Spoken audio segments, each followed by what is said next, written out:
ভাড়া না দিলে পরে বের করে দেবে ঘর থেকে। বাচ্চা কাচ্চা নিয়ে আমরা কোথায় গিয়ে দাঁড়াবো দাদা বলুন, আপনারা অন্তত কিছু করুন।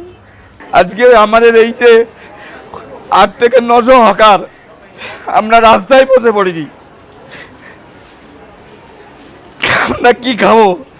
আমাদের বাড়ির দুটো বাবা মা আছে, তারাও কি খাবে সেই চিন্তা ভাবনা আমাদের।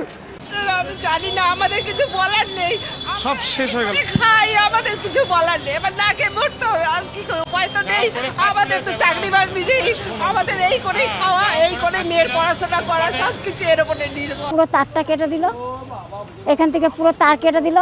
দেওয়ার পরে আমরা তাও ভরসা পেয়েছিলাম যে তার কেটে দিয়েছে তাহলে কিছু হবে না, কিন্তু রাত্রির 12টার পরে পুরো আসলো, এসে লাঠি চার্জ করা শুরু করে দিল আমাদের। শ্রম করে বাঁচার অধিকার চায়।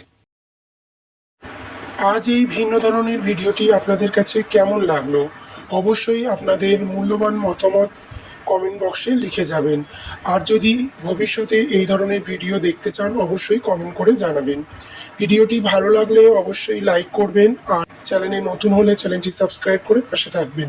সকলকে অসংখ্য ধন্যবাদ। সকলে ভালো থাকবেন। আল্লাহ হাফেজ। আসসালামু আলাইকুম।